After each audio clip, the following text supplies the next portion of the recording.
teman-teman di Aceh dari Malaysia misalnya ada Ingin membantu. pengusaha yang ingin membantu obat-obatan. Berapa banyak obat-obat yang dikirim itu nilainya nggak sampai 1 miliar. Ya kita kan karena kalau untuk 1 miliar kita cukup, kita punya anggaran yang jauh lebih besar daripada itu. Jadi jangan sampai nanti image-nya seolah mendapat bantuan dari negara lain, kalau sepertinya nggak seberapa banding dengan kemampuan kita lebih dari itu. Kira-kira seperti itu. Inilah akibatnya ya kalau kita punya pejabat mulutnya sembarangan mulu gitu, kayak nggak pernah dijaga gitu.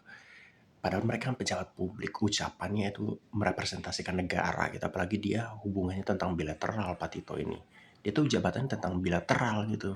Bahaya banget gitu ngomongnya sembarang kayak gini. Orang Malaysia kan ngerti ya bahasa kita, kita aja ngerti. Oh, Upin Ipin ngomong apa gitu kan. Ini bahaya banget gitu, karena biasanya pejabat Indonesia ngomongnya sembarangan, itu cuma nyinggung masyarakat Indonesia kan. Masyarakat Indonesia juga sebenarnya nggak boleh disinggung, orang kita atasannya pejabat-pejabat ini disinggung-singgung mulu, disindir-sindir mulu gitu kan, dibikin sakit hati mulu gitu. Tapi karena biasanya disinggungnya cuman masyarakat kita doang, selalu ada tuh yang nyebokin pemerintah tuh. Pemerintah yang blunder ucapannya, sering ada aja yang ngebelain gitu masyarakat kita, entah buzzer atau emang bego aja.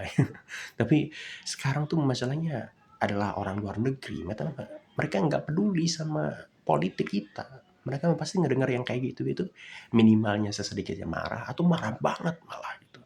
Orang udah niatnya ngebantu malah diginiin gitu kan. Kalau orang-orang kita mungkin masih ada yang ngebelain gitu, namanya juga ya mungkin suka sama pejabatnya atau suka sama rezimnya gitu kan, dibelain mulu. Ini masalahnya negeri jiran nih gitu kan, hubungan bilateral. Gimana kalau Indonesia dianggapnya, wah ini negara sombong banget, gak usah kita bantu sama sekali nih oleh negara-negara lain juga gitu kan, yang akhirnya dapat informasi ini. Masalahnya juga media Cina jadi ngebahas ini gitu kan. Aduh, gimana itu menteri luar negeri kita. Kebiasaan kita terorganisasi ucapan-ucapan buruknya politisi gitu. Dan apa katanya? Image. Apa sih ini? Image itu apa sih?